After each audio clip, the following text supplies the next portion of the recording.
Sebelum ceritanya dimulai, silahkan tulis di kolom komentar dari daerah mana saja teman-teman yang telah hadir menonton cerita ini.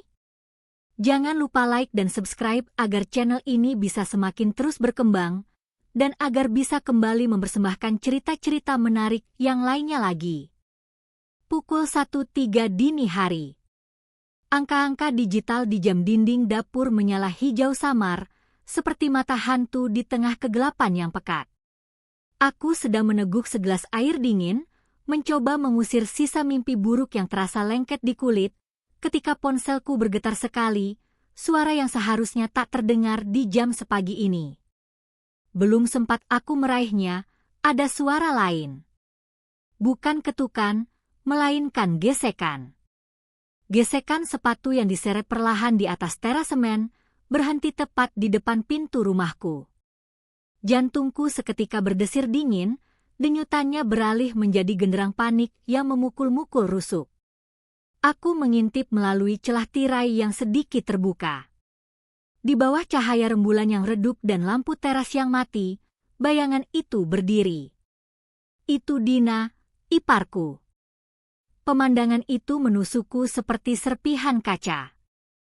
Dina berdiri mematung, tubuhnya adalah peta horor. Kemeja putihnya yang dulu bersih kini basah dan diwarnai bercak merah tua, darah. Wajahnya pucat pasi, hanya matanya yang tanpa hidup, dua lubang hitam penuh teror yang menatap kosong ke pintu. Di dalam pelukannya, tersembunyi erat, adalah Dika, keponakanku yang berusia 4 tahun. Dika diam, keheningannya jauh lebih mengganggu daripada jeritan. Ia hanya menempelkan wajah mungilnya ke leher Dina, membiarkan rambutnya yang basah menutupi pemandangan. Aku membuka kunci pintu perlahan, hanya sedikit. Dina, ada apa? Ya Tuhan, kamu kenapa? Suaraku serak, hampir tak terdengar. Dina tidak menjawab dengan kata-kata. Ia hanya mendorong tubuhnya ke pintu, seolah pintu itu adalah satu-satunya benteng terakhir antara dirinya dan kehancuran. Bibirnya bergerak-gerak, menciptakan bisikan yang melayang seperti kabut dingin di udara malam. Jangan, buka, tolong. Bisikan itu tidak jelas.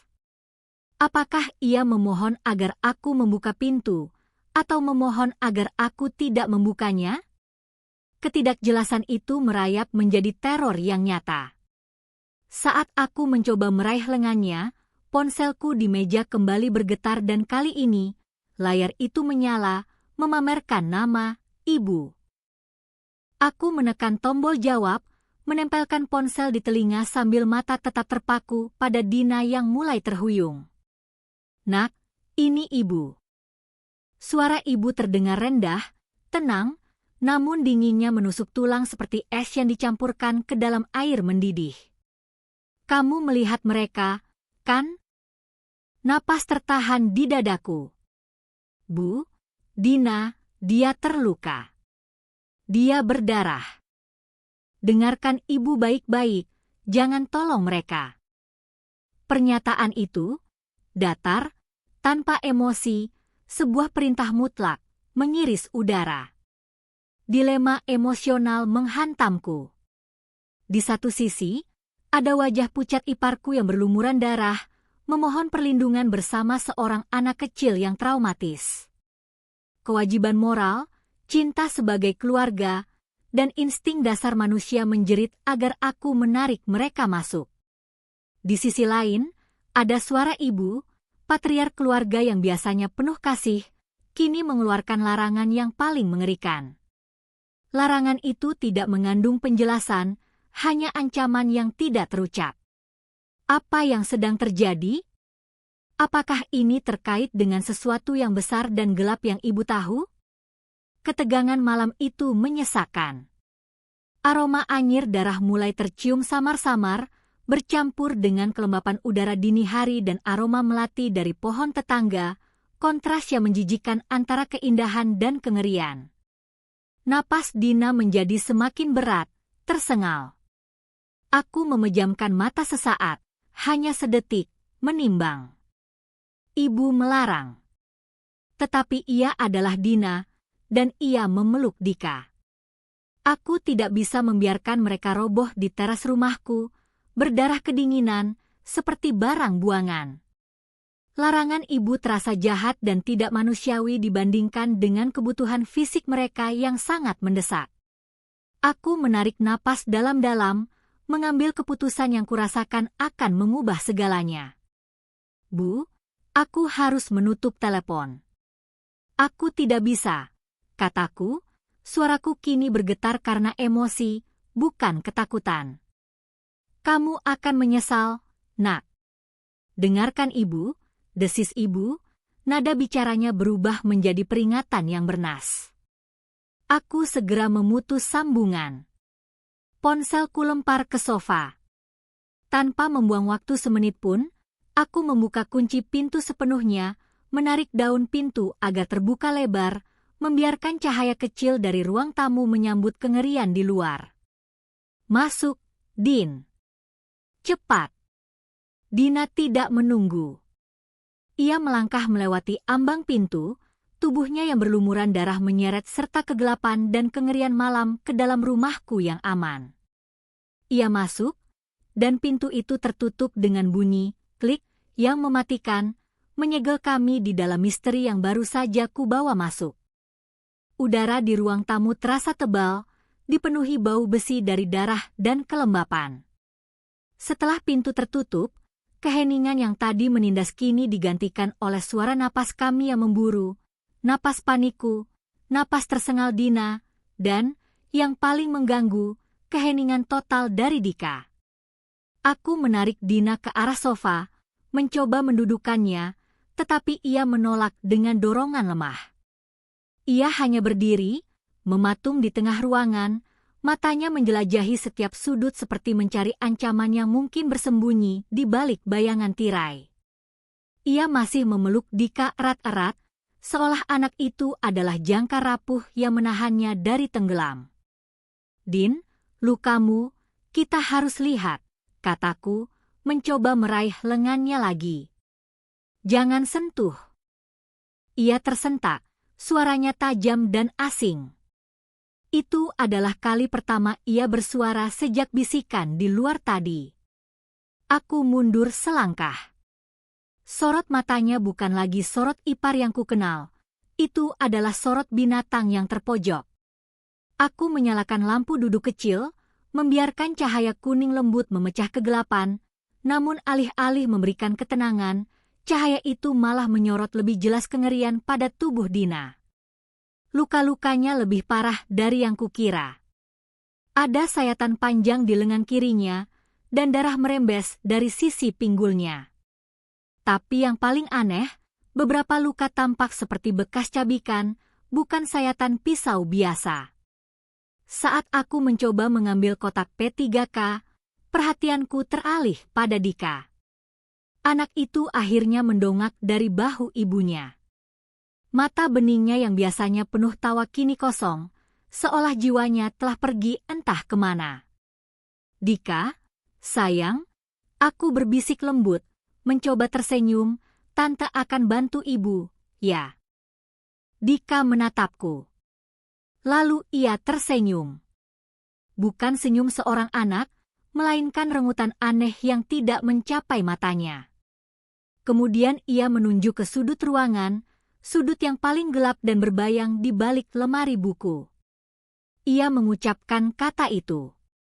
Ayah. Suara Dika tidak seperti suara anak kecil yang memanggil orang tuanya.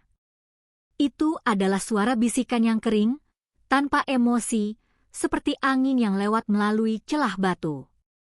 Ia menyebutnya dengan kejelasan yang mengerikan, seolah-olah ayahnya berdiri di sana, tepat di dalam bayangan itu, mengawasi kami.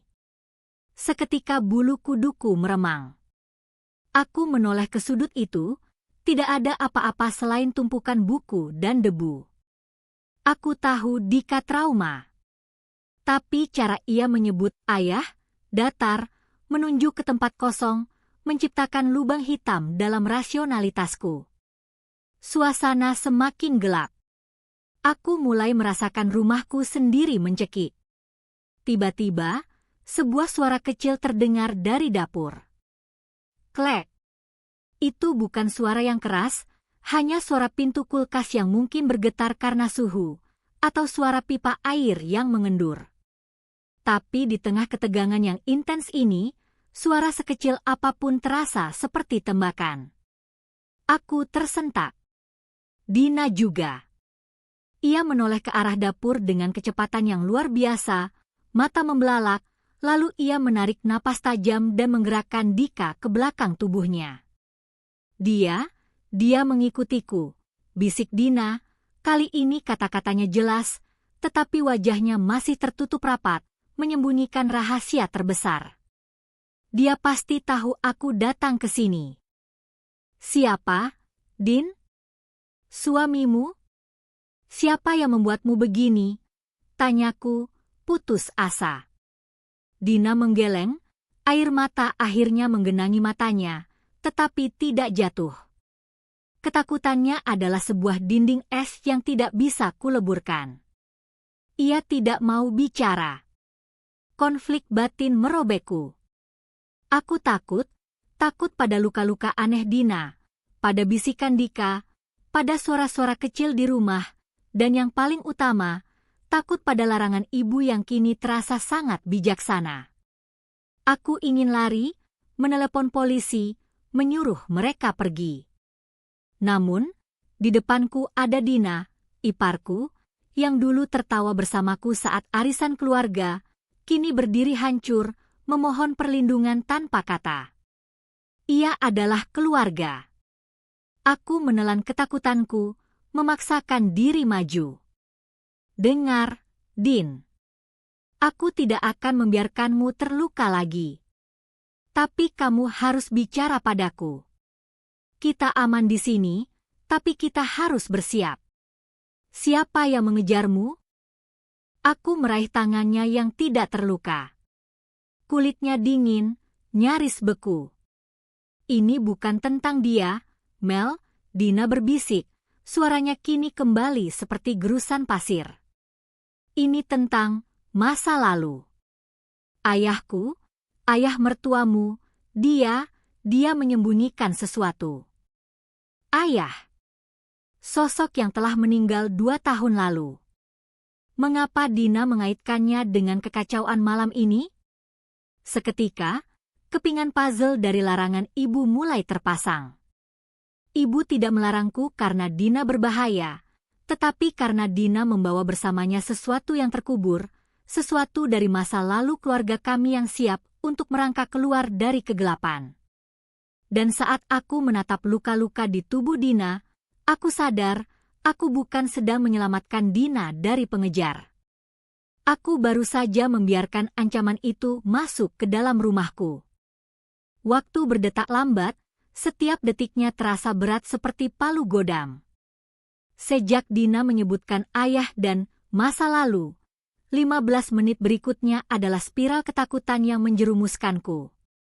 Aku berusaha memaksa Dina duduk di sofa, memberinya selimut tipis, dan membawa air hangat.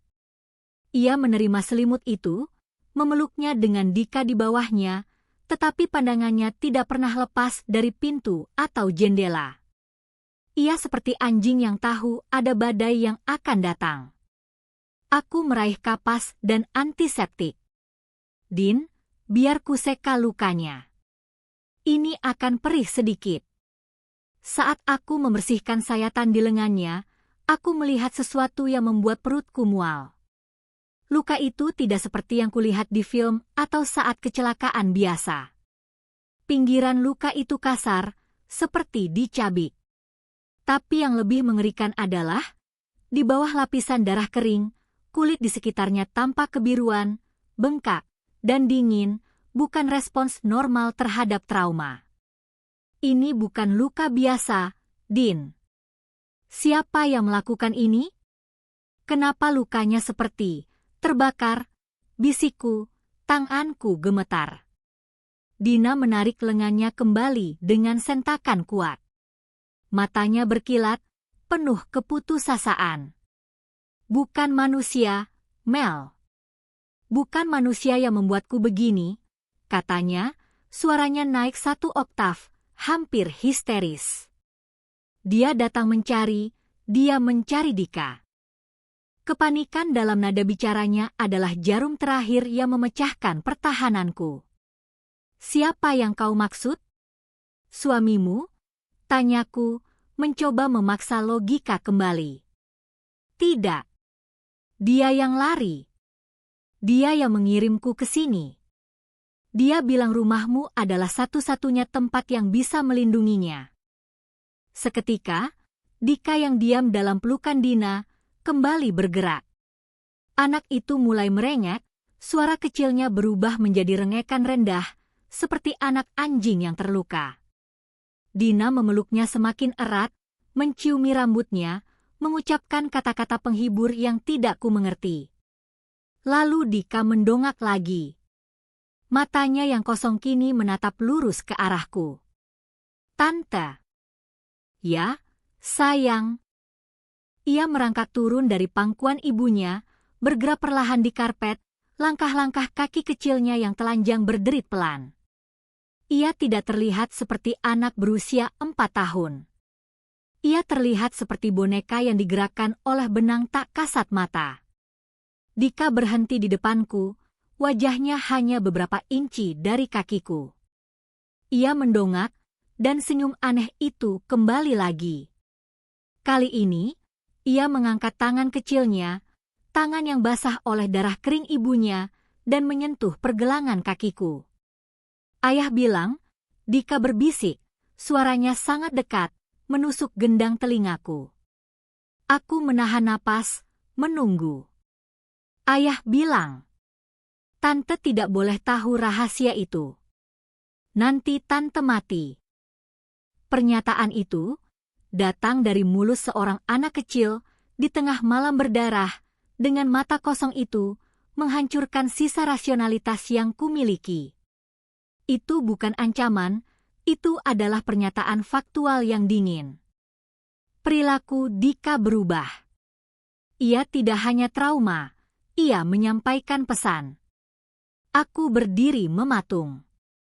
Keputusanku untuk menolong mereka kini terasa seperti keputusan untuk mengundang kematian. Larangan ibu, luka Dina yang aneh, dan bisikan Dika yang menyeramkan, semuanya menumpuk menjadi satu ancaman besar. Aku tidak tahu lagi siapa yang kumasukkan ke dalam rumah, ipar yang terluka dan keponakan yang trauma, atau 2 utusan dari rahasia keluarga yang mematikan. Ketakutan luar biasa itu membuat tubuhku dingin dan kaku, tapi pikiran utamaku menyala terang. Ini bukan lagi soal menyembunyikan masalah dari ibu atau mematuhi etika keluarga. Ini adalah soal kelangsungan hidup. Aku mundur selangkah dari Dika, gemetar dari ujung kepala hingga ujung kaki. Aku melihat Dina yang hanya menunduk, tidak bereaksi terhadap kata-kata anaknya, seolah ia sudah lama tahu bahwa Dika adalah kurir kegelapan. Tidak ada pilihan lain. Aku harus menghentikan ini sebelum rahasia itu membunuh kami semua. Dengan tangan yang tak henti gemetar, aku meraih ponselku di sofa, memasukkan kode kunci, dan menekan 3 angka yang kuharapkan bisa mengembalikan logikaku ke dunia nyata. 110. Halo, saya butuh bantuan darurat, kataku, suaraku nyaris tak terdengar, gemetar. Ada pendarahan, dan saya rasa ada ancaman kejahatan. Saya di Jalan Anggrek nomor 3. Tolong, cepat. Dina mendongak, mata horornya kini dipenuhi pengkhianatan. Ia tahu aku telah melanggar perjanjian diam kami, perjanjian yang ia sendiri bahkan tidak pernah mau jelaskan. Pintu rumahku sudah tertutup, tetapi sekarang aku baru saja membuka pintu lain, pintu menuju kebenasan yang menakutkan, yang pasti akan menyeret seluruh keluargaku ke dalamnya. Suara sirene memecah kesunyian pukul 1.25 dini hari. Meskipun berjarak beberapa blok, deruan suara itu terasa seperti pukulan telak di gendang telinga, mengumumkan kepada seluruh lingkungan bahwa ada sesuatu yang busuk di rumahku. Dina terlonjak saat mendengar suara itu, wajahnya yang tadinya pucat kini memerah karena amarah dan ketakutan yang bercampur. Ia menatapku dengan tatapan terluka yang menusuk. "Kenapa kamu melakukan ini, Mel? Kenapa kamu panggil mereka?" bisiknya, suaranya mengandung tuduhan yang berat. "Aku melakukannya karena kamu berdarah, Dina. Dan karena anakmu bilang aku akan mati jika aku tahu rahasiamu. Aku tidak tahu apa yang kamu bawa ke sini, tapi aku tidak akan mati karenanya," seruku. Emosiku meledak setelah berjam-jam ditahan oleh teror. Belum sempat Dina menjawab, 2 ketukan keras terdengar di pintu. Tidak ada waktu untuk membereskan kekacauan ini, darah di sofa, dan wajah Dika yang masih kosong. Aku membuka pintu. 2 petugas polisi berdiri di sana. Salah satunya, seorang pria paruh baya dengan wajah lelah, memimpin. "Selamat malam, kami mendapat laporan darurat," katanya dengan nada profesional yang dingin, tetapi matanya memindai ruangan, terpaku pada Dina yang masih berpegangan pada Dika di sofa, dan bercak darah di lantai kayu. Konfrontasi dimulai. "Apa yang terjadi di sini, Bu?" tanya petugas itu, nada bicaranya berubah menjadi curiga. "Siapa Anda, dan apa yang menyebabkan luka-luka ini?" "Dia ipar saya, namanya Dina. Dia datang dalam kondisi terluka dan syok," jelasku, berusaha agar suaraku terdengar stabil. "Dia menolak memberitahu apa yang terjadi, tapi saya khawatir ini tindak kejahatan." Dina tiba-tiba angkat bicara, suaranya tenang, terlalu tenang. "Tidak ada kejahatan, Pak. Saya jatuh di tangga. Di rumah saya sendiri," katanya, kebohongan itu meluncur mulus dari bibirnya. Ia memeluk Dika lebih erat, seolah menyalurkan energi untuk berbohong. Petugas itu mengerutkan dahi. "Jatuh? Luka-luka ini terlihat seperti bekas perkelahian serius, Bu. Apakah suami Anda ada di rumah?" Dina terdiam. Aku meraih kesempatan ini. "Tidak, Pak. Saya rasa suaminya yang membuat ini. Tapi dia menutupi sesuatu," kataku cepat. "Tolong periksa lukanya lebih detail. Dan dengarkan dia bicara tentang ayah dan masa lalu." Konflik pecah. Dina menoleh padaku dengan mata menyala. "Diam, Mel. Kamu tidak tahu apa-apa. Ini masalah keluarga, bukan urusan polisi." Petugas yang satunya, yang lebih muda, mendekati Dina, mencoba menenangkan Dika yang mulai menangis lirih. "Kami harus membawa Anda ke rumah sakit, Bu.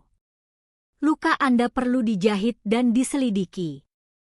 Saat petugas muda itu menyentuh bahu Dina, ia tersentak mundur, lalu tiba-tiba ia berteriak, "Jangan sentuh aku. Aku melindungi rahasia itu. Jangan sampai ia keluar." Pintu depan terbuka lagi. "Ibu." Entah bagaimana caranya, ibu sudah ada di sana. Wajahnya keras, tanpa ekspresi belas kasih, hanya kemarahan dan kekecewaan yang mendalam. "Aku sudah bilang padamu, Melati. Jangan bantu mereka." Suara ibu adalah cambuk yang memukul. "Kamu sudah merusak segalanya." Ibu masuk, mengabaikan polisi, dan langsung menatap Dina. Hanya ada 2 orang di ruangan itu sekarang, ibu dan Dina. Kami yang lain, para petugas, Dika, dan aku, hanyalah penonton. "Kenapa kamu kembali, Dina? Kamu berjanji pada suamimu untuk pergi dan tidak pernah kembali. Kenapa kamu menyeret Dika kembali ke dalam ini?" tanya ibu. Setiap kata adalah batu yang dilemparkan. Dina roboh. Tangisan yang ia tahan akhirnya pecah. Aku tidak sanggup, Bu. Aku takut. Aku tidak tahu harus lari kemana lagi. Dia mengejarku karena aku tahu yang terjadi malam itu. Malam itu, 20 tahun yang lalu. 20 tahun. Itu adalah usia yang sama dengan rahasia yang ibu sembunyikan dariku. Aku tersentak. Malam apa? Apa yang disembunyikan ayah? Ibu menoleh padaku, matanya dipenuhi penderitaan. Disitulah aku tahu, aku akan segera mengetahui kebenaran yang mengerikan itu. Ayahmu, ia bukan pahlawan yang kamu kira. Melati, kata ibu, suaranya serak. Ibu melangkah ke arah polisi. Pak, tolong. Bawa menantu saya ke rumah sakit. Tapi sebelum itu, saya akan menceritakan semuanya. Karena sudah saatnya, setelah 20 tahun, kebenatan itu terungkap. Aku terhuyung. Jadi, larangan ibu bukan sekadar melindungiku dari bahaya fisik. Itu adalah upaya putus asa untuk melindungi kami dari kebenaran itu sendiri, rahasia keluarga yang disembunyikan bertahun-tahun, yang kini dibawa kembali ke rumahku, berlumuran darah, oleh iparku sendiri. Kami telah mencapai klimaks. Polisi mengatur Dika, membawanya ke mobil untuk dialihkan perhatiannya, sementara petugas medis darurat mulai membersihkan luka Dina di sofa, tetapi mereka tetap diam, mendengarkan. Ruangan itu kini dipenuhi cahaya lampu darurat dan aura kebenaran yang kejam. Aku duduk di lantai, terpaku pada ibu. Ibu menarik napas dalam-dalam, matanya menatap ke kejauhan, seolah melihat kembali 20 tahun silam. Dina tidak jatuh di tangga. Luka-luka itu bukan dari perkelahian dengan suaminya. Ibu memulai, suaranya kini tenang, namun memilukan. Luka itu dari kuku dan gigitan. Dari dia yang ada di bawah tanah. Aku merasakan darahku membeku. Bawah tanah? Siapa, Bu? Ibu menatapku, air mata mulai mengalir di pipinya yang keriput. Apa yang sebenarnya terjadi pada Dina? Dina datang malam ini karena dia akhirnya memberanikan diri masuk ke gudang belakang. Dia mencari dokumen penting, tetapi yang dia temukan adalah pintu jebakan menuju ruang bawah tanah yang ayahmu buat 20 tahun lalu, jelas ibu. Di sana, di dalam kegelapan itu, ayahmu menyembunyikan adik kembarnya. Jantungku terasa berhenti. Adik kembar? Ayahku tidak punya saudara kandung. Ayahmu punya kembaran, Melati. Namanya Bima. Bima menderita penyakit mental parah, skizofrenia akut, sejak kami muda. Dia kasar, dia berbahaya, dan dia pernah menyerang salah satu kerabat kita sampai tewas saat krisisnya. Aku teringat larangan ibu. Nak, jangan tolong mereka. 20 tahun lalu, setelah Bima melukai kerabat itu, kami takut. Jika polisi tahu, nama keluarga kami hancur, dan ayahmu harus menanggung malu. Jadi, ayahmu mengambil keputusan yang mengerikan. Dia membuat ruang rahasia di bawah tanah gudang, dan dia mengurung Bima di sana. Kengerian itu nyata, mencekik. Ayahku, sosok yang kucintai, seorang pria terhormat di mata masyarakat, adalah penculik dan pemurung sadis. Siapa yang membuat Dina terluka? Ayahmu meninggal 2 tahun lalu. Sejak itu, akulah yang diam-diam memberinya makan, menjaga rahasia ini agar tidak keluar, karena takut polisi akan menemukan dan menghukum ayahmu yang sudah meninggal. Tapi tadi malam, Dina yang mencari dokumen penting, membuka pintu itu, dan Bima, dia sudah terlalu lama di kegelapan. Bimalah yang melukai Dina. Dia tidak mengenal siapa-siapa, dia hanya menyerang siapapun yang membuka pintunya, berusaha melarikan diri dari penjara 20 tahunnya. Dina lari, tetapi Bima berhasil keluar dari gudang belakang. Suami Dina, yang juga tahu rahasia itu, malah menyuruh Dina lari ke sini agar Bima mengejarnya dan bukan dia. Itu sebabnya ibu melarangmu. Ibu tahu, jika Dina datang, Bima akan mengikutinya, dan rahasia ini akan membunuhmu. Mengapa Dika sangat ketakutan dan bisikan, "Ayah?" Anak itu, Dika, dia menyaksikan semuanya. Dia melihat ayah tirinya, ayahmu, yang ia kenal sebagai pahlawan, mengunci seseorang. Dan tadi malam, dia melihat ayah kandungnya sendiri mendorong ibunya yang terluka untuk menyelamatkan diri. Dia trauma melihat dua ayah yang berbeda mengkhianati keluarganya. Aku menarik napas gemetar. Jadi, bisikan, "Ayah," itu dia melihat kembaran ayahku, Bima. Ibu menggeleng. "Tidak, Nak." Bima tidak mengikutinya. Dika melihat ayah kandungnya bersembunyi. Tapi di tengah kebingungannya, saat ia menyebut "ayah" dan menunjuk sudut ruangan, ia tidak menunjuk Bima. Ia menunjuk roh ayahmu sendiri, yang ia kira sedang mengawasi kami dari sudut itu. Dika tidak melihat makhluk supernatural. Ia melihat hantu. Hantu yang tercipta dari rasa bersalah ayahnya sendiri, yang kini merasuk ke dalam imajinasi anak kecil yang ketakutan.